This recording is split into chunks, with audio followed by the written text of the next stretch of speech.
والكل يكون مشارك. يعني النهارده ان شاء الله هتكلم في حاجات كتير مهمه، وان شاء الله مجموعه اسئله مهمه، بس عشان تكون مهمه بجد لازم تكون حضرتك مشارك، لازم تكون حضرتك مشارك. طبعا انا عندي هنا وورد بروبلم كويس، انا مش مضطر اقرا الموضوع كله بيقول ايه، مش مضطر اقرا الموضوع كله بيقول ايه. الطالب بيمسك من اول كلمه لاخر كلمه. حلو، انا عندي ايكويشن. حلو، اقرا من اداه الاستفهام. How many birds can it care for on this day؟ عايز يعرف النمبر اوف بيرد، وهو مدي لك الريبتايلز ب 16. خلاص، انت مش عايز تقرا السؤال اصلا. يعني كده بقت 2.5 بي بلس 5 تايم 16 ايكوال 8. هنقل بعكس الساين، يعني البرد بزيرو. ودي الاسلوب والطريقه اللي حضرتك بتحل بيها في الامتحان. الطلبه بتطلع يقول لك الوورد بروبلم كانت طويله وما قدرتش اتعامل معاها، الوقت ما كفاش، وصلنا للسؤال 16 وكان باقي 5 دقايق. ليه يا بابا؟ يقول لك اصل كان في كذا وورد بروبلم طويله ضيع الوقت. انت اللي بتضيع الوقت على حالك. قلت لكم 100 مره ان الامتحان ده فيه 2 اليمنت. فيرست انمي از تايم، سكند انمي از يور سيلف. عدوك الاولاني الوقت، العدو الثاني انت عدو نفسك. القلق والخوف والاضطراب والتوتر ده العدو الثاني لحاله. لازم تبقى عارف ازاي تتفاعل مع الامتحان بسرعه. وقلت لكم قبل كده برضو الكلام ده محتاج الاي كيو بتاع سيادتك عالي، واحنا طول الكورس ما بنتكلمش في حاجه غير في فكره ان الاي كيو يبقى عالي. الامتحان ده مع طالب مستواه 70% ما ياخدش تلت ساعه اصلا. ال 22 سؤال دول ما يكملوش على بعض تلت ساعه. المشكله ان حضرتك تتفنن في ضياع الوقت. قلت لكم برضه 75% من الامتحان يتحل اي سولفنج. حضرتك مش عايز تنفذ دي. نتعلم النهارده الكلام ده بيتعمل ازاي علشان تبقى المحاضرة دي محاضرة ناجحة وتفيدكم إن شاء الله. واللي مش فاهم يقول مش فاهم، واللي عايز نعيد يقول لي عيد. المهم إنك تطلع النهاردة بأكبر قدر ممكن من الإلمام بالمعلومات والفهم. الشات دايركت بيني وبينك، أنا اللي بقراه لو أنت مش عايز تتكلم بابليك. يعني السؤال مفهوم يا شباب ولا إيه؟ تمام يا مستر. ممكن بس طبعا أنتوا عارفين. نعم. ممكن بس تعيد بس عشان لسه داخل. اداك ايكويشن، هتقرا من اداه الاستفهام. بيقول لك هاو ماني بيردز كان ات تيك كير، يعني بيسال عن نمبر اوف بيرد، ومديك الريبتايلز ب 16. يبقى دي 2.5 بي بلس 5 تايم 16 ايكوال 8. هنقل بعكس الساين، يعني 2.5 بي ايكوال 0.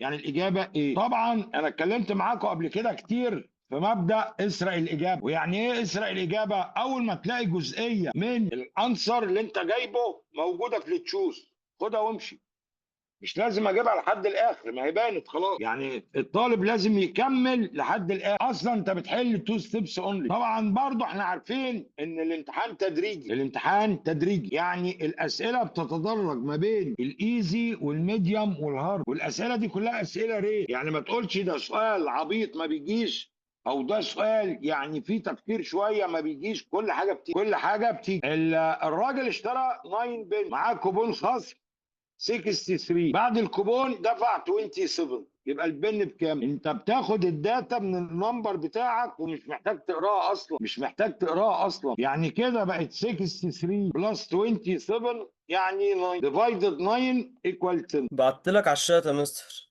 يا حبيبي انا بشوف تمام. انتوا بتبعتوا ايه. مستر ممكن تاني؟ الراجل اشترى 9 بن، معاه خصم 63 ودفع 27. يعني الاوريجن برايس بتاع ال 9 بنز دول هو الصم بتاع دول اللي هو 63 بلس 27. ده الاوريجن برايس اللي هو ال 9، هو ديفايدد 9 لان عايز اعرف الواحده بكام. تمام يا شباب؟ تمام يا مستر.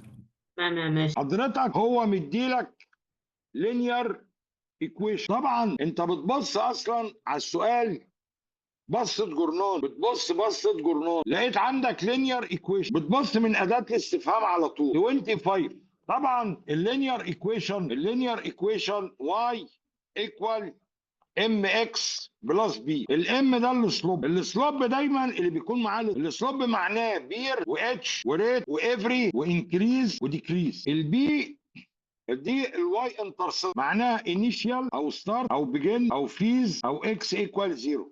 المعاني دي انت حافظها، معاني السلوب ومعاني الواي انترسبت انت حافظها. اول ما جالك انت بصيت، انت بتبص بس الجورنال بصه كده، لقيت لينير ايكويشن، بتقرا من اداه الاستفهام، بيقول لك ال 25 معناه ايه؟ 25 اللي معاه لتر، يعني هو بيسال على معنى الاسلوب. لقيت انكريز، يبقى الانسر ايه؟ اللي كان فيها الكلمات يعني اللي هي each وسلوب يعني each وبير وكده. احنا عايزين نبقى مركزين يا شباب عشان ما نضيعش وقت المحاضره. اهو مركزين، اعملوا بقى سكرين شوت. شكرا يا مس. طبعا انت فاهم ان كلمه 5 برضه انا مش هقرا. 5 معناها الاكس، هو بيتكلم في اكسبوننت فانكشن. 5 معناها الاكس، الحساب ده بادئ 57. طيب ما هو ده معناه الحساب بعد 5 سنين. هو بيتكلم، هو مديك البرسنتج رول، الاماونت تايم 1 بلس البرسنت باور تي، والتي ده التايم، التي ده اللي هو التايم. فبيقول لك اف 5 معناها الاكس ب 5، معناها الاكس ب 5. طيب طب ما هو ده معناه الفاليو بتاع الحساب بعد 5 سنين. تعالى كده لما اجي اقول لك 1000 تايم 1.05 باور 5 ايكوال 1276.2، النمبر ده معناه ايه؟ ردوا عليا. طيب الزيادة ده اللي الزيادة طلع بعد 5 سنين. السن. الزياده ولا كميه الحساب كله؟ الحساب لا، كمية كله. الحساب كمية كله. الحساب كله.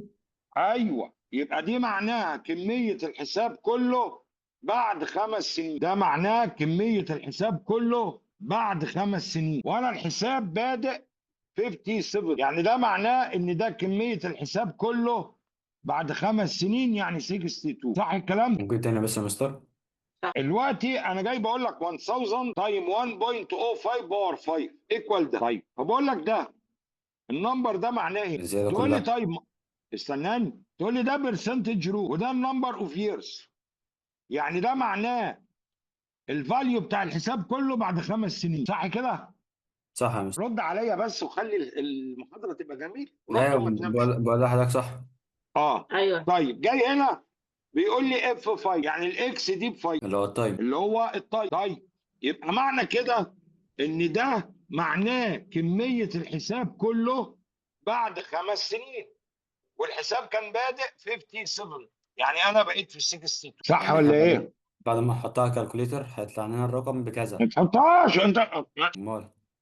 ده ستيب اللي هو زياده.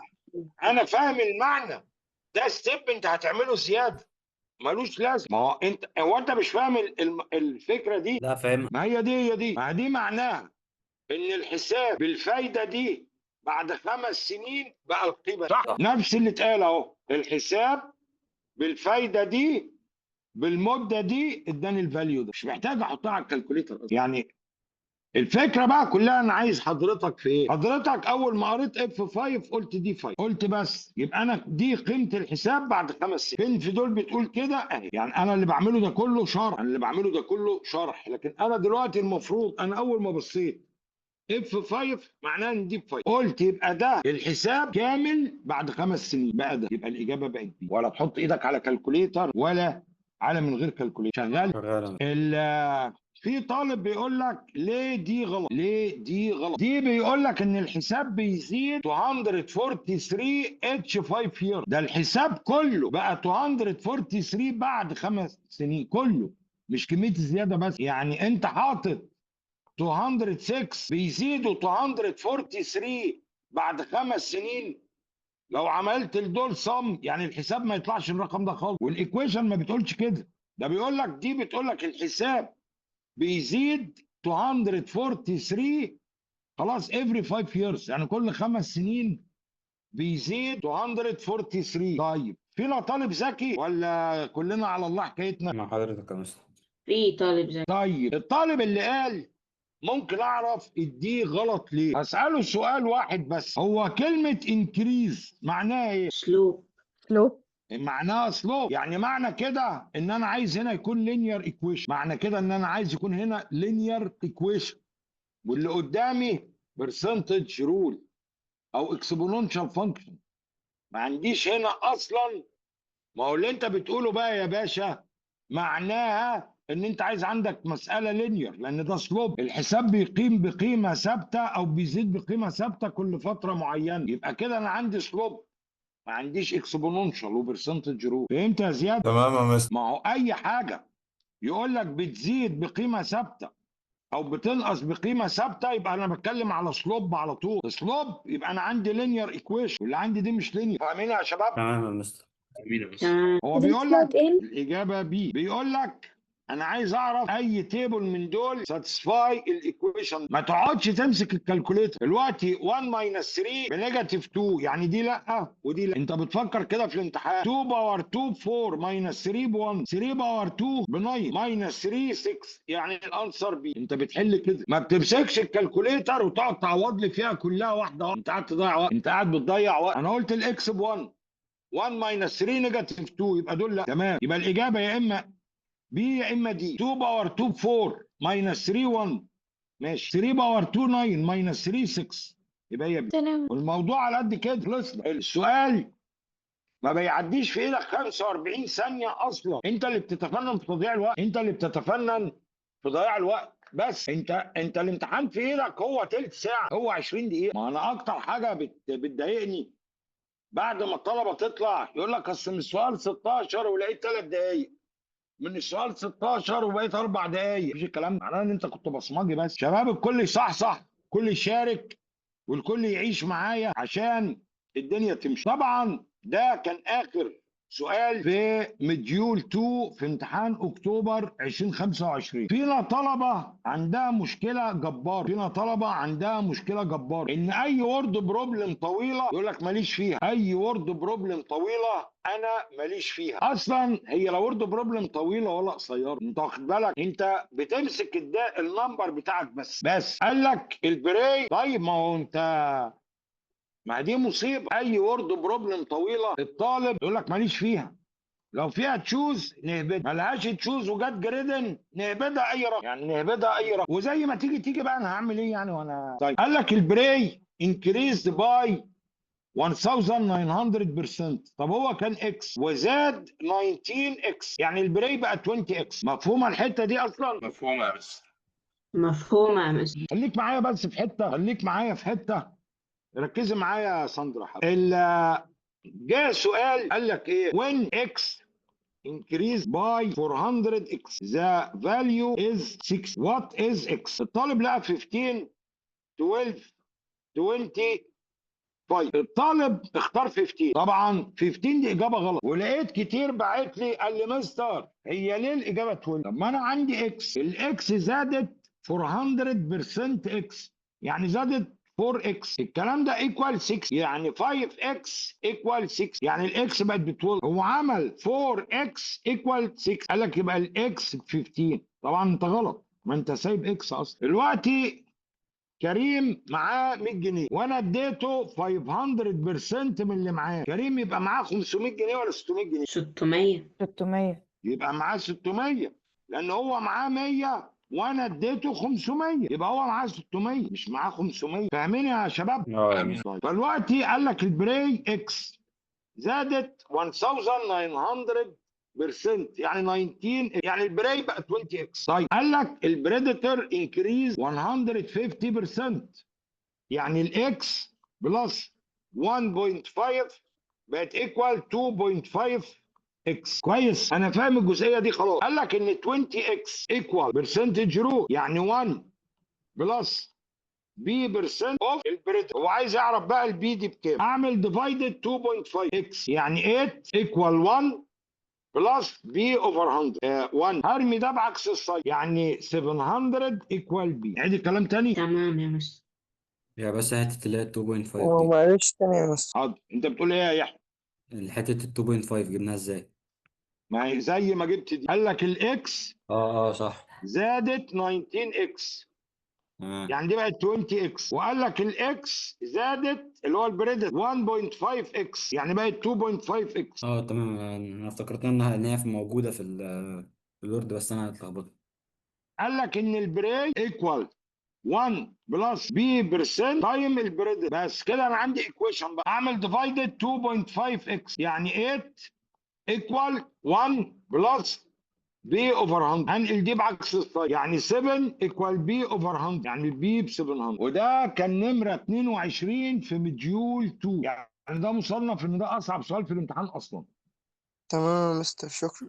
مستر هو احنا جبنا الايكويجن منين؟ يعني ايكويشن اللي هي 20x equal 1 plus b over 100 يعني احنا عملناها ازاي؟ ما هو بابا قال لك النمبر اوف بري at the end of the week was b% greater than the number of predator at the end of the week. قال لك ان ده equal b% greater than، خلاص برسنت يبقى دي برسنتج رول على طول. النمبر اوف بريدر اللي هو ده، هو واصف لك الايكويشن، ايوه فهمت يا مستر، شكرا. وصفها لك اصلا. شكرا يا مستر.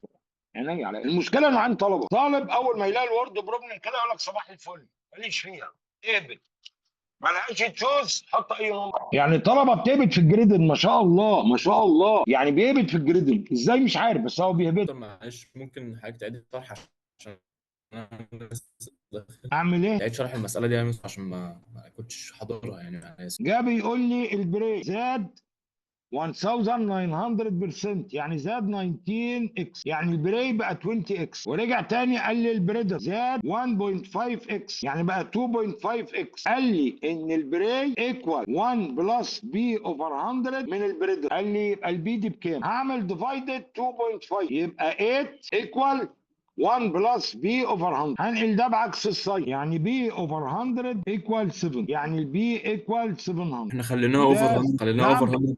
خليناها اوفر 100 في الاول عشان نخليها رقم صغير 1.5 يعني. اه طبعا عشان ما تعلاش منه، تمام. وهما الاثنين نفس المعنى. والسؤال طبعا كان سؤال جريد ام، يعني هو مصر او هو عارف ان السؤال جميل فمش عايز الطلبه تهبط، يعني عايز الطالب اللي ياخد اجابته يبقى طالب حله فعلا، مش عايز يديله تشوز عشان ما فيش طالب ما يستاهلش ياخد اجابته. السؤال ده امتحان شهر 11، ده امتحان شهر 11 اللي هو الامتحان اللي كان موجود يوم السبت اللي فات، الامتحان بتاع يوم السبت اللي فات، ما مكتوب عليه يا ابني. طبعا اما يكون ده سؤال، ده امتحان يوم السبت اللي فات بتاع نوفمبر، وطبعا لما يكون ده سؤال نمره 17 يبقى حضرتك فهمت الامتحان بتاع نوفمبر ده كان عامل ازاي. سهل يعني ولا صعب؟ يعني انت شايفه ايه؟ يعني لما يبقى ده سؤال نمبر 17 ده سهل. يبقى معنى كده ان الامتحان كان يعني على الله حكايته. سهل يعني صح؟ طبعا، يعني دي مش رساله استنتاج بقى. مش قال لك ان الاكس هي الملي لتر، فبقول لك اف 17 ايكوال 600. طب ما 17 ده اللي هو الملي لتر، ما هو قال لك الاكس هي الملي لتر و17 هي الاكس، يعني الاجابه بقت سي خلاص يعني. وده طبعا يعرفك الامتحان كان على الله حكايه. هو كان فيه 3 اسئله بس، السؤال نمره 22 في مديول 1 ونمره 17 و19 في مديول 2 ليفل بي. انتوا فاهمين ان الطالب لو حل اقل من 14 سؤال بينزل له مديول 2 ليفل A، وده بيبقى بلح اكتر من مديول 1. لو حل من 14 فيما فوق صح بينزل له مديول 2 ليفل B، وده بيكون فيه يعني تفكير شويه، ودول هنحلهم في المراجعه كاملين، يعني امتحان اكتوبر وسبتمبر ونوفمبر هنحلهم الثلاثه في المراجعه ان شاء الله. طب مستر، ايوه. انا امتحنت امتحان بتاع نوفمبر ده، نقصت في كل مديول تقريبا درجتين وفي وقت بتاع 20 دقيقة، فكده السكور هيبقى في حدود كام؟ ما هو المشكله ان انت غلطت سؤالين يعني. عشان بيبقى فيه 2 gifted question ولا لا؟ ما انا فاهم، بس يعني انت غلطت سؤالين في كل مديول. امم ما هي بقى انا ما اقدرش اخد الكلام لسبب. ليه؟ هو انت اللي انت بتتكلم فيه ده لو ده اللي حصل يبقى حضرتك ان شاء الله مقفل. بس هو الفكره ان الطالب بيفتكر ان الاجابه اللي طلعها طالما موجوده في التشوز انها صح، وهي بتطلع اجابه غلط. هي دي اللي بتجرى. يعني انا ما باخدش من تقييم الطالب لسبب ان انتوا عارفين ان كل اجابه غلط انت هتعملها هتلاقيها في التشوز. يعني سؤال زي ده انت اخترت الاجابه بي وانت مقتنع انها بي وهي اصلا سي، انت حسبت انها صح، قلت انا عامل سؤالين غلط اللي هم السؤالين اللي ما قدرتش تحط فيهم قلم خالص، لا. انما الباقي كله. ما انا بس جاي لك في الكلام. ماشي. ما هو الطالب بيطلع يقول لك انا قفلت، عرفت منين؟ يقول لك كل سؤال اجاوبه الاقي في التشوز ما شاء الله، وانت عرفت منين انه صح ولا غلط بقى؟ انا بيبقى فيه جايد انسر تحت كل سؤال. جايد انسر تحت كل سؤال في الامتحان؟ يا ما شاء الله، لا هو مش في امتحان ايه ده؟ الامتحان، انا بتكلم وانا بحل. وانت بتحل. جبت اه اخويا يعمل ايديت عليها وفاهم يشيل اه الاجابه وحليتها. فلقيت فنقصت انك حالل سؤالين. 20 هنا و20 هنا. اه لا تجيب فول مارك. و20 دقيقه مثلا. طب حلو الكلام، يا مسهل يا رب، عقبال ما يحصل ده في امتحان 12 ونفرح. ماشي. يا مسهل يا رب. السؤال ده كان برضه نمبر 22 في مديول 1. طبعا انت عارف ان مديول 1 مستواه او التفكير بتاعه اظرف بكتير من مديول 2. قال لك حصل increasing 129%. يعني انت مبدئيا الاي والدي لا، ما هو البرسنتج رول يا شباب الاماونت تايم 1 بلس البرسنتج باور تي. فانت مبدئيا الاي والدي ما ينفعوش، ليه؟ الاي والدي ما ينفعوش. كويس، كبر لك السؤال بس. فالاجابه بتاعتي يا اما بي يا اما سي. طيب ثانية يا مستر، طب ما هي ايه نفس بي تقريبا، هي الايه اختلافات يا بسيطة. بابا؟ ايه نفس بي بس اختلافات البراكت بس. الاختلاف في الاماونت ده. المهم في كل الاحوال هم ما ينفعوش اصلا، عشان عشان انا عايز براكت جواه 2.29. حلو، ماشي. جرب في واحده من الاثنين اللي تعجبك. جرب في واحده من الاثنين اللي تديك 613.9 هو الانسر بتاعك. يعني انت حر، جرب في بي او سي، اي واحده تعجبك. لو جربت في بي ما طلعتش يبقى هي سي من غير تجربه.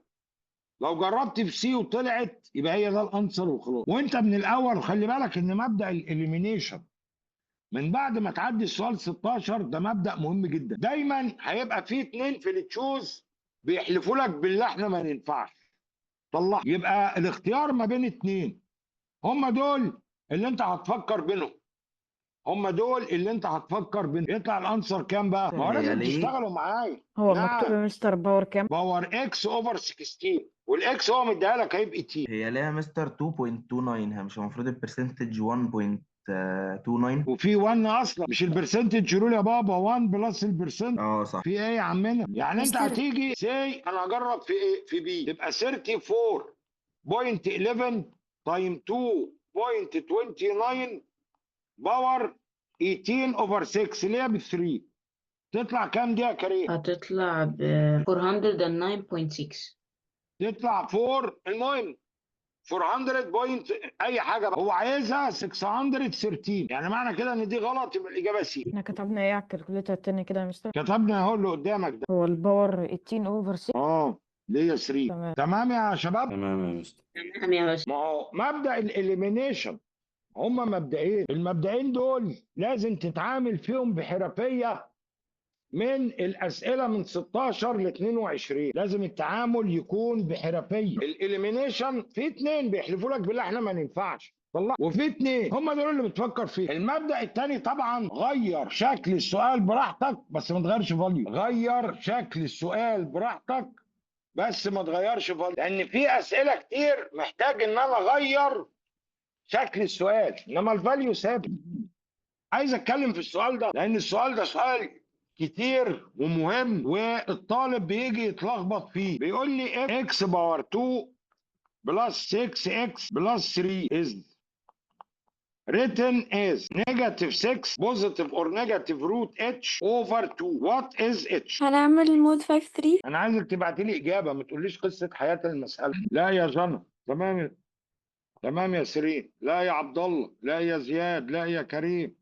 يا كريم في ايه؟ هي مش دي الرول برضو الإجابة حاجة انهي روت؟ نعم شفتها. اللي هي بتاعت الستاندرد رول؟ انت الوقت حبيبي اكتب دي على الكالكوليتر مود 5-3 هتطلع لك نيجاتيف 3 بوزيتيف اور نيجاتيف روت 6. كويس. انا اللي عندي نيجاتيف 6 بوزيتيف اور نيجاتيف روت اتش اوفر 2. تمام. يبقى هعمل دي تايم 2 اوفر 2. طبعا كده انا بغير شكل بس ما بغيرش فاليو، لان 2 اوفر 2 ب 1 وال1 مالتيبليكيتيف ايدنتيتي يعني ما بيعملش حاجه. يبقى دي بقت نيجاتيف 6 بوزيتيف اور نيجاتيف 2 روت 6 اوفر 2. ال2 عايز ادخلها تحت الروت، طبعا هعمل لها 2 باور 2 يبقى دي بقت روت 24. يعني الاتش دي ب 24. دلوقتي انا عملتها الكالكوليتر بطريقة غير كده بس قشطة. دلوقتي الكالكوليتر دايما بيطلع الانسر in the most standard simplest form. الكالكوليتر بيطلع الانسر in the most standard simplest form. ففي بعض المسائل حضرتك لما تيجي تطلع الانسر على الكالكوليتر ما تلاقوش في التشوز. يعني الكالكوليتر طلع لك الانسر 3 روت 10، انت بصيت في التشوز ما لقيتش 3 روت 10 دي. طبعا الطالب المهزوز بيقول لك انا غلط فبيبدا العكس. عادي جدا. اعمل ده باور 2 تايم اللي جوه، يعني 3 باور 2 تايم 10. هتلاقي عندك في التشوز روت 9 شغال. شغال. طيب مستر يعني دلوقتي جه عمل ايه؟ اداك ده كده وقال لك دي ب 100 ودي ب 100 وقال لك انا عايز اعرف ده بكام. قلت بايثاغورس رول وطلعتها على الكالكوليتر 50 روت 13. بصيت ما لقيتش 50 روت 13 دي على الايه؟ على التشوز. طب هنلاقيها كام؟ اللي هي 32,500. لا 180.2 طبعا. لا مش هلاقي كده. 180.2. ليه 108. يا عم قلنا بعمل ده باور 2 تايم اللي جوه. ايوه هتبقى 32,500. ايوه كده، يعني هتبقى 32,500. ده اللي اداهولك في التشوز، ده اللي اداهولك في التشوز. تمام يا شباب؟ تمام يا تمام مستر. وتحت الروت برضو صح؟ ما هو كان مديها لك كده في التشوز اصلا، اه تمام. يعني هو كان مديها لك اصلا في التشوز كده. مستر نعم. ممكن تشرح تاني السؤال اللي هو بتاع مود 5 3 ده اللي هو x باور 2 بلس 6x. طب وانت هو سؤال انا اشرحه تاني بس حضرتك كنت فين؟ لا كنت مركز معاك بس مع حضرتك بس هو في حتة يعني ما بس قلتيش ليه في ساعتها؟ طب نعم. لا كنت بس في حتة مش فاهماها. هو اكس باور 2 بلس 6 اكس بلس 3 قال لي ان هي نيجاتيف 6 بوزيتيف اور نيجاتيف روت اتش اوفر. عملت دي مود 5 3 على الكالكوليتر طلع الانسر نيجاتيف 3 بوزيتيف اور نيجاتيف روت. انا عايز احول الشكل ده للشكل ده. عملت تايم 2 اوفر 2 بقت نيجاتيف 6 بوزيتيف اور نيجاتيف 2 روت 6 اوفر 2. قلنا بعمل النمبر ده باور 2 تايم اللي جوه، يعني هي بقت روت 24. طب هو احنا ليه نعمل 2 باي نيجاتيف 3 بوزيتيف اور نيجاتيف سكوير روت 6؟ ليه نعمل ايه؟ ليه نعمل 2 باي نيجاتيف 3 بوزيتيف اور نيجاتيف ما انا عايز سكوير؟ احول الشكل اللي طلع لي على الكالكوليتر للشكل ده، وانا عندي قاعده بتقول لي غير شكل السؤال براحتك بس ما تغيرش فاليو. عملت تايم 2 اوفر 2. 2 اوفر 2 ده ب 1، والملتبلاي بتاع ال1 بيغير شكل السؤال بس ما يغيرش الفاليو بتاعه عشان اقدر اجيب الاتش دي بكام. فانا بحول الاجابه اللي طلعت لي للشكل ده. تمام. طبعا اي شكل فيه تيبل او جراف انت بتقرا من اداه الاستفهام على طول. اي شكل في تيبل او جراف انت بتقرا من اداه الاستفهام على طول، وطبعا ده امتحان نوفمبر برضه. واي شكل فيه تيبل او جراف انت بتقرا من اداه الاستفهام على طول. هو عايز نمبر اتليست 50 but less than 56. انا مش فاهم يعني دي طولت في ايه؟ يعني 2 بلس 4 يعني 6، انا بعت لحضرتك. يعني مش فاهم بتطول ليه. مستر ممكن معلش تاني؟ دي تاني فيها ايه؟ بجمع دول 2 بلس 4 6 بعمل فيها دي فيها ايه بقى؟ يعني فيها تاني ايه؟ بيقول لك عايز عدد الناس اللي هم من 50 لاكتر بس اقل من 56 اللي هو 2 4 6. فيها تاني ايه؟ دي محتاجه تاني في ايه؟ بجمع دول 2 بلس 4 6.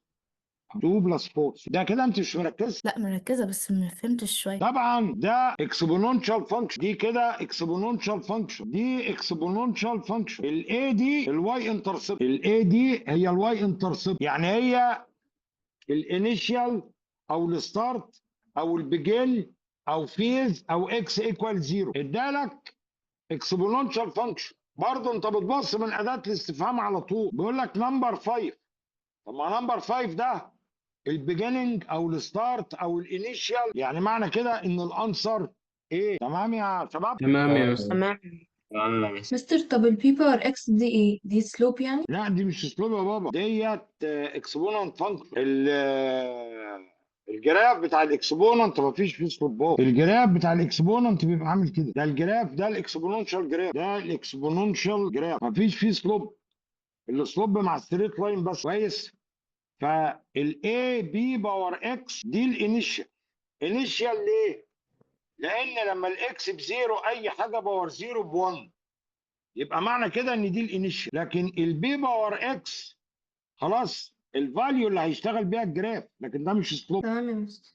لان ده كير. اوكي. السؤال نمبر 27 ده خلي بالك ان ده سؤال شائع، ده سؤال شائع، سؤال شائع. خلي بالك هو بيتكلم على ايكوالاترال تريانجل. الايكوالاترال تريانجل انا بعرف عنه ثلاث حاجات. الايكوالاترال تريانجل انا اعرف عنه ثلاث حاجات: ان الثري سايدز ايكوال، الثري سايدز ايكوال نمرة 1. all angles equal 6 دي نمرة 2. نمرة 3 الهاي bisect the base، bisect the base and bisect vertex angle.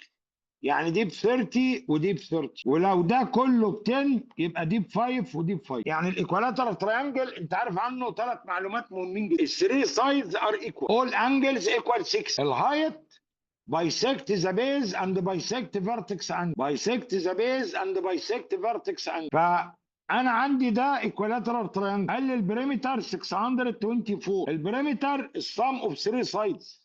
هعمل دي ديفايدد 3، يعني دي بقت 208 ودي 208 ودي 208. تمام. قال لك ان الهايت اوف تريانجل، كويس، انا عارف ان الهايت bisect the base and bisect vertex angle، يعني الانجل دي ب 30 ودي ب 6، يبقى اللي قدامك ده 36 تريانجل، وانت مش ناسي الرول بتاع ال 36 تريانجل اللي هي اكس واكس روت 3 و2 اكس. طيب يعني معنى كده ان السايد ده ب 104، ما هو الهايت بايسكت ذا بيس، يعني ده 104 روت 3. هو عايز يعرف الكي بس، الانتجر بس، اللي هو 104. السؤال ده سؤال مهم ومتكرر، مهم ومتكرر. تمام يا شباب؟ تمام يا مستر. تمام. تمام يا مستر. طبعا السؤال ده اي سولفنج كده على طول، ده برضه امتحان نوفمبر، وده اي سولفنج، يعني ده ما تعملش حاجه، يعني هم كلهم 5000، في 3051 اوريدي ريتن، يبقى الباقيين كام؟ اهو، ما هو اكيد كل دول غلط. انت عندك يعني اقل واجب، اقل واجب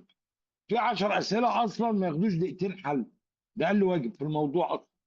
يعني في 10 اسئله اساسا ما ياخدوش كلهم على بعض كده دقيقتين حل.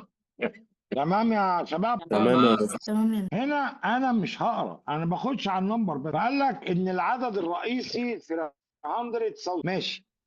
قال لك ان بيحصل دبلنج افري 3 اور، يعني كده البيس 2. فبقول لك عايز اعرف النمبر ليه يا عم زياد؟ بقول لك عايز النمبر بعد 15 اور. طب هي اصلا دبلنج اتش 3 اور، يبقى بعد 15 اور يبقى هي حصل لها دبلنج كم مره؟ 5. ليه يا عم عمر؟ 5 نعم، times. 5. بس خلاص. يقول انا عندي نمبر اوف بكتيريا اهو الاماونت، قال لي دبل يعني البيس 2 دبل افري 3 اور، يعني هي كل 3 ساعات بيحصل لها دبل افتر 15 اورز. طب ما 15 اورز يعني 15 اوفر 3، يعني هي حصل لها 5 دبل، يعني دي باور 5 بس. ودي دي للكالكوليتر. السؤال ده فيري امبورتنت، السؤال ده من الاسئله اللي هي فيري امبورتنت جدا مستر جدا. ممكن تاني؟ قال لك عندك نمبر اوف بكتيريا اهو، ده الاماونت. قال لك بيحصل له دبل يعني البيس 2. قال لي دبل افري 3 اور، يعني هو بيتدبل كل 3 ساعات. فبيقول لي انا عايز اعرف النمبر بتاع البكتيريا بعد 15 اور. 15 ديفايدد 3 5، يعني معنى كده ان البكتيريا دي بيحصل لها دبلنج 5 مرات، يعني بقى الباور 5. ادي دي كلها على الكالكوليتر، تمام يا مستر. يطلع الاجابه دي. نعم. طب احنا ليه عملناها باور مش تايم؟ يعني ليه الفايف دي مش تايم 2؟ مش هي يا ابني بتحصل لها دبلنج كل 3 ساعات، وهو عايز النمبر بعد 15 اور. اه طيب 15 ديفايدد 3 5، ده سؤال يعني انا جايبه لك من باب ان ده سؤال بس واقلب. دي قال لك الاكس 1 بوينت والواي 3 بوينت والتوتال 70، خلاص. يعني انا جايبه لك من باب ان ده تحله كده بعينك، خلاص. تمام يا شباب؟ تمام يا تمام يا مستر.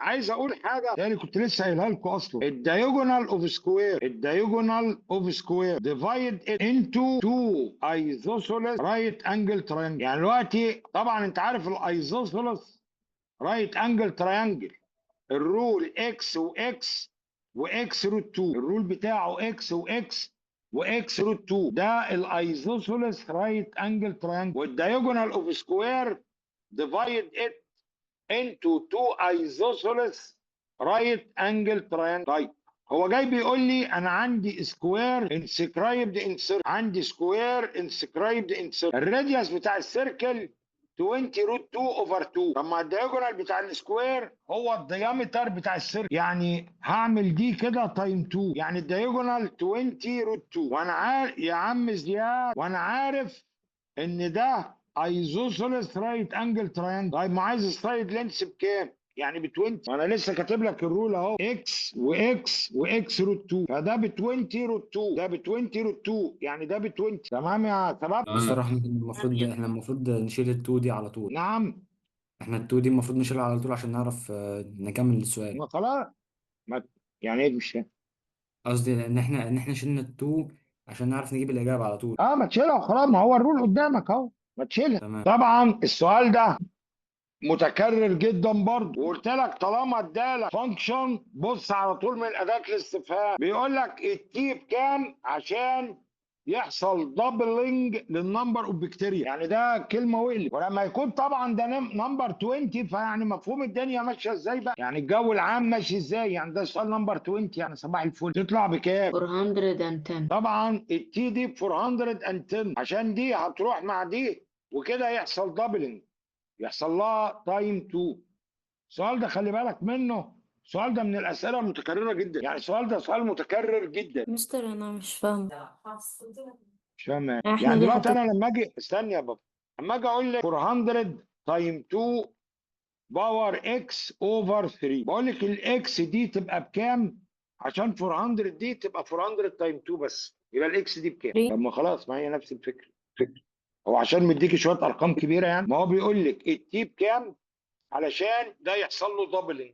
دبلنج يعني ده يحصل له تايم 2، يعني انا عايز اطير يبقى لازم الاثنين دول قد بعض. تمام. طبعا انا السؤال ده عايزك بس عشان تبقى فاهم، في السيميلاريتي اتش انجل ايكوال كورسبوندنج انجل، في السيميلاريتي اتش انجل ايكوال اتس كورسبوندنج انجل. انا عندي انجل اف ايكوال انجل جي، يعني هما الاثنين قد بعض. طالما عندك سيميلاريتي يبقى اتش انجل ايكوال اتس كورسبوندنج انجل، طالما عندك سيميلاريتي يبقى اتش انجل ايكوال اتس كورسبوندنج انجل، يعني معنى كده هما الاثنين اصلا قد بعض، فانت على طول خلاص دي قد دي لان الاف ايكوال الجي. تمام. وعايز اقول لك حاجه، هو طالما كاتب اسامي التريانجل هو بيكتبها مظبوط، يعني هو حتى لو ما قاليش الكلام ده وهو اداني اسامي الاثنين تريانجل دول، فانا فهمت ان الاف ايكوال الجي والجي ايكوال الكي والاتش ايكوال ال، حتى لو هو ما قالش الكلام ده طالما هو كتب التريانجل هو بيكتبه مظبوط، يعني بيكتبه according to corresponding angle، يعني هو لو كتبها لك كده انت قلت الاف ايكوال الجي كده كده.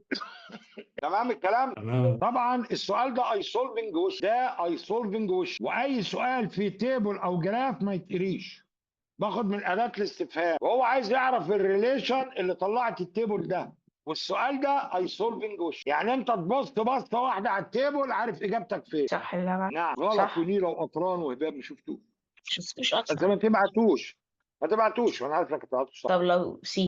كمان يا رخم، تصدق انت رخم. طب صح ولا غلط؟ ما قول لي يعني ما صح، ما انا ما عارف.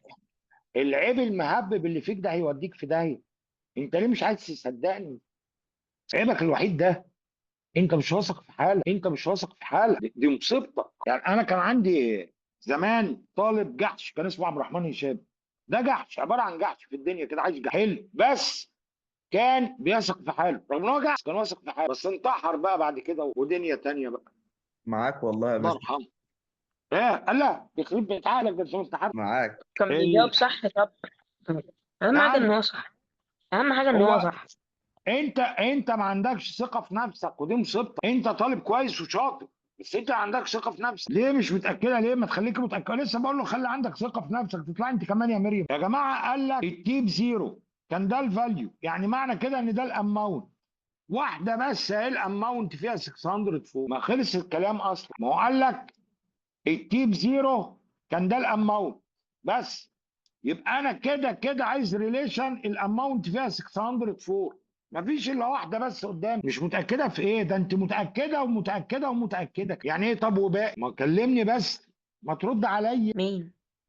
لا محمد مسعد يبعت يوم رامي كلمه وبعدين يهاجر يروح استنغال، طب ما تكمل عشان تفهم. تمام يا شباب. تمام يا مستر. ما الدنيا تمام يا كده، مستر. مش دي بزيرو يعني ده الاماونت اكيد، خلاص يعني دي الاجابه، خلاص خلص السؤال. ليه يا مستر بتقول عليها جحش؟ نعم ليه بتقول عليها جحش؟ عشان ما بتكلمش معايا من اول المحاضره فانا بناقشك يعني. بيقول ان انت واثق في نفسك. ما يا مستر في أسئلة اللي بحسها صعبة بحلها وببعتها لحضرتك. والباقي عشان انت عبقري بزياده، يا ما شاء الله يا ما شاء الله. أصل الباقي بيتحل أي سولفنج على طول. يا ولد. يخرب بيت كده. شفت كريم العماد بيقول لك يا ولد، ايوه شفت بقى يا عم كريم، شفت يا عم كريم. عشان تعرف يا مستر، هو فاهم.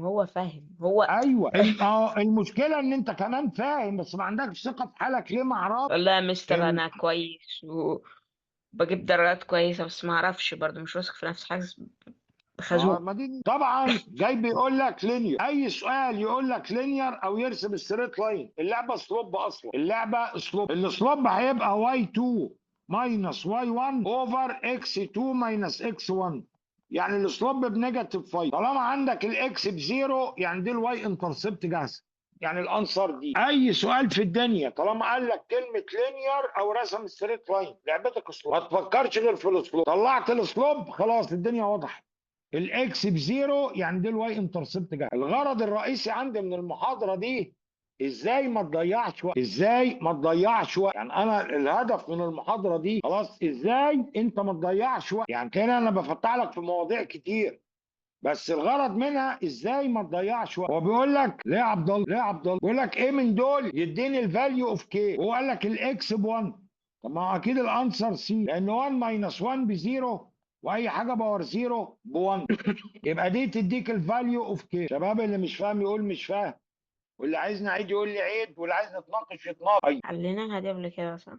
حليناها قبل كده بس احنا بنقول عشان الناس اللي ما شافتهاش قبل كده. استنى بقى عشان عبد الرحمن هشام، انت واخد بالك فارس بني خيبان هيجاوبها الوقت اهو. احنا سايبينه اهو، سايبين السؤال دقيقه.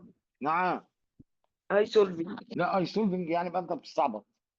لا فيها لازم كالكوليتر. لا يا مستر ده مش اي فيها سولفنج خالص. ايه؟ مش اي سولفنج خالص ده. ما هو مش اي سولفنج. ما احنا مستنيينك اهو. لا مش اي سولفنج لان فيها عمليات ديفايد كالكوليتر. بقى 260. نفسي اجيب مقص واقطع لك لسانك. لا يا عمر، نفسي اجيب مقص واقطع لك لسانك. انا هرتاح وانت الحمد لله. انا مش تعبني فيك الا لسانك جوه. لو قطعته انا هرتاح. تصدق يا مستر انت لسه قايل لساني وقلت ثقتي في نفسي. ده انا ما شاء الله ما فيهاش اي حاجة حلوة. حاجه واحده بس. ايه بقى؟ لا ان انا بحبك. لا يا عمر يا عفيف، شفتها يا معلم. انت لسه فاكر تتكلم دلوقتي؟ ده انا قلت انت بلعت لسانك. والله ما بعت الإجابات الحلال يا مستر والله. انت بتبعتها بس ما بتتكلمش ليه؟ ما انا بحبك تتكلم. لا يا أيوة. ساندرا انا بحب اتكلم معاك اصلا. شكرا. طيب عبد الرحمن. خلاص هو يا مستر بقى خلصت. طيب ماشي. بعت لحضرتك. شاطر يا شاطر يا سلمى. دلوقتي يا شباب انا عايز اقول هنت، بس عايز اقول هنت. اما يكون عندك similarity between two polygons يبقى y equal kx. ده الريشيو اوف بيريمتر. y equal k باور 2x ده الريشيو اوف اريا، وy equal k باور 3x ده الريشيو اوف فوليوم. طالما دول تو سيميلر يبقى الريشيو بتاع واحد فيهم تو انذر y equal kx. مستر ده الريشيو لأي ايه؟ شيب، نعم اي ده حاجه. لأي شيب. تمام. تمام، ما هو اكتب دول. كتبتهم هكتبهم دلوقتي. كتبتهم خلاص يا ابني. تمام يا مستر. طيب تفتكر ان انا قلت لك ان سيميلاريتي الريشيو اوف سايدز ايكوال الريشيو اوف بريمتر، والريشيو اوف سايدز سكوير ايكوال الريشيو اوف اريا. فاكر الكلام ده؟ يا مستر. ده احنا قلناه واحنا لسه بنحل في امتحان اوجست. ايوه صح. صح. هي نفس الريليشن كويس. تمام. فهو جه بيقول لك ايه؟ قال لك ان هما تو سيميلار بريسايت. قال لك ان الاريا بتاع اكس 58 والاريا بتاع واي 1450. يعني 1450 ايكوال كي باور 2 اكس اللي هي 58. اعمل ديفايدد 58 يعني كي باور 2 ايكوال 25. يعني كي ب 5. الريشيو بتاع الفوليوم يبقى 1250 ايكوال كي باور 3 اللي هي 5 باور 3 تايم اكس. اعمل ديفايدد 5 باور 3 يبقى الفوليوم بتاع الاكس ب 10. هو عايز الصم بتاع التو فوليوم يعني 1250 بلس 10 يعني 1260. مستر انا بعتها لحضرتك كده. ده نورت الشات، ما عرفتش ابص فين. نورت الشات. كنت عارفه ان اجاباتك بتنور الشات يا دكتوره مريم. ميرسي لحضرتك يا مستر، شكرا. لا شغال ولا ايه؟ شغال. طبعا انتوا عارفين السؤال ده من اكثر الاسئله شيوعا. اظبط سيستم اوف ايكويشن وانت عارف كلمه نو سوليوشن معناها ايه. هي بي دي جايه ازاي يا حاج؟ هي بي دي جايه ازاي انت يا حاج؟ هو مش المفروض يا مستر ان هنودي ال 9 واي التانية هتبقى نيجاتيف 9 واي بلس 9 واي تبقى بزيرو. ليه بلس ليه يا احبل؟ ما انت هتنقلها بعكس الاشاره.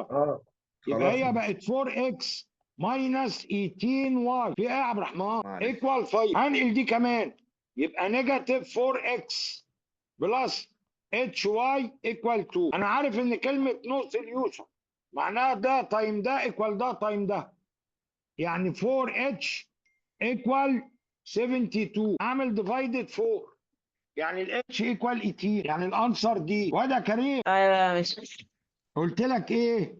قلت لك عنده ثقه في نفسه بس ايه جحش حصل.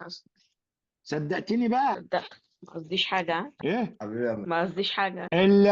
السؤال ده اي سولفنج وش الواي انترسبت بكام؟ نيجاتيف 3. بس يعني الاجابه دي يا جدعان، اللي مش فاهم يقول مش فاهم يا جدعان.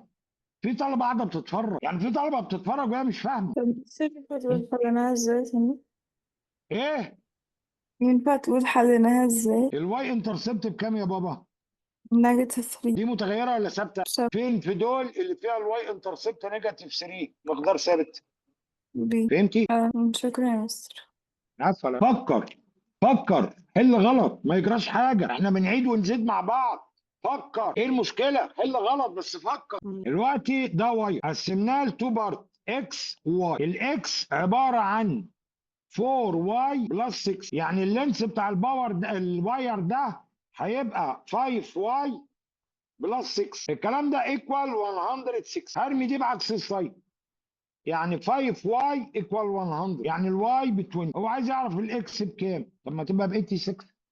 ما هو كله 106، الواي ب 20 يبقى الاكس ب 80. يعني الاجابه دي. هو عمر عفيفي هنا ولا مش موجود؟ أظن موجود. موجود يا مستر. امال انت مش باين ليه خالص؟ انا والله عندي مشكله في اللابتوب، مش عارف اكتب اي حاجه، بكتب كل فين وفين كده.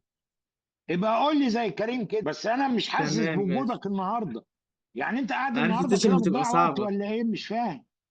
لا لا لا، بحل عادي مع نفسي وبصحح عادي. ماشي حل مع نفسك، يبقى خلي نفسك تنفع. طب انا مش عارف اكتب والله، عامل ايه؟ ماشي يا جنى. مع حضرتك يا مستر.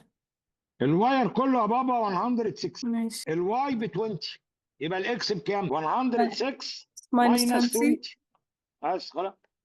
ماشي شكرا. السؤال ده بقى قال لك الاماونت اهو، بس خلاص يعني الاجابه اهي. ما هو برسنتج رول يا جدعان. الاماونت تايم 1 بلس البرسنت باور تي. الاماونت اهو، بس الاجابه ايه؟ مفيش كلام تاني، مفيش كلام خلاص. يا ما مستر تجيش مش بقى تقول لي مديني انا بضيع وقت. نعم.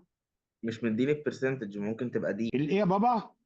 مش مديني البرسنتج فممكن تبقى دي. الله ينور عليك، الله ينور لا عليك. بس الله. لا ثانية بس، ثواني هي ازاي؟ بس ثواني، ارد على الراجل عيب. الله ينور عليك، سالت سؤال جميل.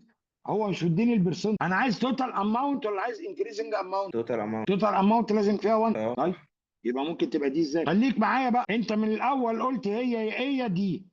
انا عايز توتال اماونت ولا انكريزنج اماونت؟ التوتال لازم فيه 1. الكلام ده انا قلته 50 مره صح؟ صح. كويس مستر ان انت قلتها. انا ما فهمتش الاجابه بتاعت السؤال بتاعته. السؤال بتاعه بتاع ايه؟ يعني هو سأل سؤال وانا ما فهمتش الاجابه اللي حضرتك جاوبت عليها. هو بيقول لك انت ليه خدت ايه وما خدتش دي؟ ايوه. فقلت له هو عايز توتال اماونت ولا عايز انكريزنج اماونت؟ هو عايز توتال. برد انت. عايز ايه؟ توتال. التوتال يبقى لازم فيها 1. ايوه 1 بلس. الانكريزنج ايوه. انت انا قمت كاتب له الرول اهو. انت بتجاوب من غير ما تمسك كالكوليتر اصلا عشان انت ذكي وعندك قوه ملاحظه وفاهم. هو يا مستر مديني 13 وال 68 مليون دي عشان لو انا هعوض، ولا بيداني ليه؟ عشان لو انت هتعوض عشان يشتغلك بقى. اه. ما هو عشان لو انت وانت لو عوضت انت غشيم بقى. انت لو عوضت انت غشيم. وفي الاخر انا طالب امريكا، مش كل حاجه مديها لي في السؤال انا عايزها. انا باخد اللي يلزمني والباقي برميه في الزباله. يعني انا اصلا جاي بيقول لي اف اكس ايكوال كي اكس باور 2 ماينس روت 227. اف 3 ايكوال 10. زين اف 7 از ايكوال 2. قال لي اف نيجاتيف 3 اف نيجاتيف 3 اف 10 اف نيجاتيف 7 اف 2. ممكن قول عايز ايه؟ لا اقول لا ما تقولش، شوف. ابعتها لي. طيب ما تبعتها لي على الشات بس كده خلاص. طبعا السؤال ده اي سولفنج، هو قايل لك اف 3 ايكوال 10 دي بقى عشان الطالب هيشتغل بغشم ويقول لك الاول اعوض بال 3 وال 10 عشان اجيب الكيب كام. صباح الفل. وبعدين ابدا اجرب واشوف الدنيا بكام برضه صباح الفل. لا طبعا اف 7 ايكوال اف نيجاتيف 7 من غير تفكير. ليه؟ لان 7 باور 2 49 ونيجاتيف 7 باور 2 برضه ب 49 لان ايفن باور كانسل نيجاتيف ساين. يعني الاثنين دول نمبر واحد اصلا عشان انت عندك باور ايفن، والموضوع من الاول للاخر اشتغلها. بس لو بقيت غشيم وهتشتغل بصمجيه وتقول اعوض عن الاكس ب 3 والواي ب 10 عشان اجيب الانون بكام، وبعدين ارجع اجيب اف 7 بكام، وبعدين ارجع اجرب كل واحده من دول بكام، صباح الفل انت غشيم ومش هتعرف تجيب. لكن انت عشان طالب محترم اول ما بصيت قلت ما اف 7 هي نيجاتيف 7 لان ده باور ايفن، والباور الايفن كانسل نيجاتيف ساين، فالاثنين سيم فاليو، فالاثنين قد بعض اصلا. تمام يا شغال مستر. الكلام. طبعا انا مدوع لكم في ليفل الاسئله، لا كتير اشتغال، كتير من الاسئله اللي احنا قلناها اشتغال، لا فيها كتير فيها اشتغال لما تخلصها يا عم الحلو يعني. طبعا ليه يا جن 900 equal 5x minus 220 هرمي بعكس الساين، يعني 1110 over 5 1120 over 5 equal x اللي هي 224. انا منوع لك بس في ليفل الاسئله، يعني انا جايب لك الاسئله من كل الليفل. طبعا السؤال كده بالبسط 24 over 4 6، هو عايز 24 كيلومتر افري داي وبيمشي 4 كيلومتر في الساعه. طيب وعايز كام ساعه؟ يعني 24 اوفر 4. الاسئله دي كلها اسئله ريل على فكره، ده سؤال ايكويشن اوف سيركل. السؤال ده حلو، السؤال ده حلو. ليه يا عم عبد الله انت بتحط؟ ليه يا عم عبد الله؟ ليه يا ساندرا؟ لا انا يا نيله، لا يا ماي شاطره يا ساندرا، كريم يا نيله، يحيى يا نيله. لا هو كله نيله ولا ايه؟ ده انا ما قلتش غير واحده بس شاطره، كله زفت، الاجابات كلها زفت، حتى هي تاني سلمى مرة. بس كله زفت واطراف. خليك معايا بقى. السنتر بوينت بكام؟ 0 1. ما دي الايكويشن اوف سيركل. السنتر بوينت الاكس بزيرو ودي ب1 باخدهم بعكس الاشاره. قال لك شيفتنج 2 يونت داون، يعني دي حركه فيرتيكال، ما هو اب وداون حركه فيرتيكال، يعني دي اتعملت ماينس 2، يعني السيركل بوينت الجديده او السنتر بوينت الجديده بقت 0 ونيجاتيف 1، يبقى بقت هي اكس باور 2 بلس واي بلس 1 باور 2 ايكوال 49. يعني الاجابه دي، تاني ما هو مرة. الحركه اب وداون دي حركه فيرتيكال على الواي، اب يعني بلس وداون يعني ماينس، دي حركه فيرتيكال على الواي. الحركه رايت وليفت دي حركه على الاكس، حركه هوريزونتال، حركه على الاكس. فانا عندي السنتر بوينت 0 1، قال لي عملت 2 يونت داون، يعني دي بقت ماينس 2، يعني السنتر بوينت الجديده بقت 0 ونيجاتيف 1، يبقى الاجابه بقت دي. شغاله يا شباب؟ شغال يا مستر. السؤال ده بص، السؤال ده يتحل بالبص. يا عم عبد الله، يا عم عبد الله ارحمني، هو انت جيت في الاخر وبقيت مهنج ليه؟ عبد الرحمن يا نيلة، نعم. ما انت طول ما انت التسرع فيك ومش هيسيبك انت مش هتفرحنا يعني. مش المفروض البي برسنتج دي 64؟ لا هو بيقول لك حصل له ديكريزنج بي برسنت، لما حصل له ديكريزنج بي برسنت بقى ده، يبقى البي برسنت دي بكام؟ انا بعت الإجابة لحضرتك بس. مش هي دي اصلا يا ابني؟ هتبقى 1 ماينس بي برسنت اه ايكوال 0.64. ارمي ده، يعني يبقى نيجاتيف بي ايكوال 0.30. شيل النيجاتيف مع النيجاتيف. هو بيقول لك ده اكسبريشن حصل له ديكريزنج بي برسنت، وانت عارف ان الاصل ب1، لما حصل له ديكريزنج بي برسنت بقى 0.64، يبقى البي دي بكام؟ 36. عرفت التسرع وحش بقى ليه؟ انا ما قريتش، انا قلت ان انا عايز البي برسنت على ما طول فرحت انا بقول لك يا حماد، ما هو برضه رقم السؤال يخلي حته تركيز، وانا مش عايزك تقرا برضه سؤال لك ديكريز بي برسنت، بس رقم السؤال يخليك يعني سيكا ده 23. تمام يا شباب؟ تمام يا مستر. اوكي. تمام يا مستر. تمام يا مستر. طيب استفدتوا شويه من اللي قلناه النهارده؟ كتير. اه يا مستر. خدنا يا مستر. الحمد لا يا لله مستر. الحمد لله. طيب نلقاكم بقى على خير في المحاضره القادمه ان شاء الله. ان شاء الله. يلا بالتوفيق لكم يا شباب يا رب ان شاء الله. باي باي. دكتور أنا عندي سؤال. تمام. لا ما فيش اسئله خلاص. انت مين؟ ما انا مش اي حد اصل هرد عليه. مين؟ اوعي تكوني أنا جودي رائف، لافيرا. اي حد غير جودي رائف ماشي. ها أنا لافيرا. مين؟ لافيرا عينيا، قولي عايزه ايه؟ هو المفروض أنا داخلة ترايل اللي هي بتاعت شهر واحد، تمام؟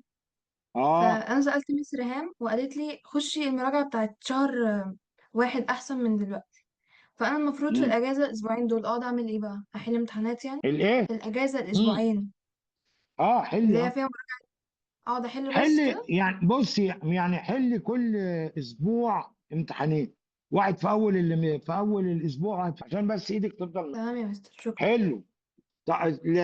يعني حل في اول عندك كتاب البراكتس بوك. عندي معايا ميس رام طب بعتها ما لي. تحل فيه الاول، ده مش الكتاب ده البراكتس ميس هيطلعك ايه. ميس رام كانت بعتالي اللي هو الكتاب الاوفيشال اللي كان فيه امتحانات الاي سي القديمة، طيب بس ده اللي معايا، معيش البراكتس بقى. السيل معاك ماشي بس احل يعني فيه ولا احل في حل. حاجة تاني؟ حل بس في اول، يعني اول الاسبوع امتحان واخره امتحان، يعني ما تمام يا مستر. تقعديش واخده ضغطه شديد. طب تمام. مستر اللي تمام. داخل ترايل 12، نعم. انا داخله ترايل 12 وعندي اكزامز المدرسه معاها، فاحل كام تيست في الاسبوع او في انت داخله ترايل 12. اه طيب مش انت هتبقى معانا في المراجعه؟ مش عارفه ان شاء الله يعني. طيب لو هتبقى معانا هتعملي زي ما احنا بنعمل، بس ما تعمليش حاجه تمام خلاص. لو بس ما تعمليش حاجه تانية اللي احنا هنعمله اعمليه. طب يا ماشي. مستر، حضرتك بلو بوك بلس ايوه. اتقفل وانا مش عارف احل امتحانات. الايه يا اخويا؟ بلو بوك بلس اه اتقفل ومش عارف اجيب امتحانات منين احلها. اتقفل ازاي؟ ما بقاش شغال. عندك انت؟ طب ما لا تشيله وننزله تاني. لا، ده في ليه يا مصر مستر؟ كلها ده بلو بوك معلق عند بلس، كله. مش هو بلو بوك السايت معلق عادي، بلو في بوك في بلس. العالم كله؟ اه ده ايه اللي علقه ده؟ مكان كويس شغال. هو من امبارح كده معلق السايت كله علق. لا والله. طب ما جايز يعني بكره ولا بعده هيشتغل تاني، يعني مش وارد ان خلاص هو يعني هو اظن هيقفل فور ايفر هيقفلوه يعني. زي ما قفلوا ويب سايت تاني زيه. يعني مش هيخلوه بفلوس يعني اشتراكات. لا، هو تقريبا ممكن ممكن تبقى كان كوليدج بورد باشتراكات. قفلته، اصل يا ان هو مستر برضو بيسرب. في موقع اسمه ايزي 600 ايزي 1600 برضو اتقفل في نفس الوقت، فتقريبا ده ورا حاجة يعني. تقريبا كوليدج بورد قفلته. تقريبا عشان بيسربوا الامتحانات وكده. لا فائت ده هو يعني. ما بيسربوش، هو بيجيب الامتحان بعدها بساعتين. اه. خلاص بس استنوا لحد يوم السبت كده وشوف، طب ولو يعني ما رجعش نتأكد. مفيش مواقع تانية نحل خلاص عليها؟ بقى بعرفني انا بقى وانا هقول لك هتعمل ايه. خلاص بس كده تمام يا شبابنا. تمام يا مستر، مستر. تمام يا مستر. ايوه. قلت لي انك هتشوف لي الآلة الحاسبة في لسه آخر الحصة بقى بتاعتك. لسه بقى ده انا بعمل دكتوراه في البتاع الكالكوليتر بتاعك ده، انا ما اعرفش انت جبتيه من ايه. ده يا عاملين مستر، واحده طب بس. اعمل ايه طيب؟ عاملين واحده بس ليكي ولا ايه؟ اه، الولا عمر مش عنده اللي احنا قلنا عليه؟ مش عنده ايه؟ عنده ال 991 اي اس. اه دي اللي معايا. خدي بتاع عمر وعمر اديله بتاع. لا لا، والله. هو انا اشتغل ازاي؟ يا عم مش مهم، عمر عبقري، مش مهم يخلص حاله. ايه ده ايه ده ايه ده؟ لا ما انت عبقريه مش اكتر تقصد. مني. ربنا لا انا يخليك. هبص لك لسه مش لاقي. ما اعرفش انت جبت البتاع ده منين. ما علينا، والله بس انا بدور عليه والله، بدور على السوفت وير بتاعه افهم الدنيا بتاعته فيها ايه. طيب ماشي. ماشي. شكرا. يلا. توفيق يا شباب، باي باي.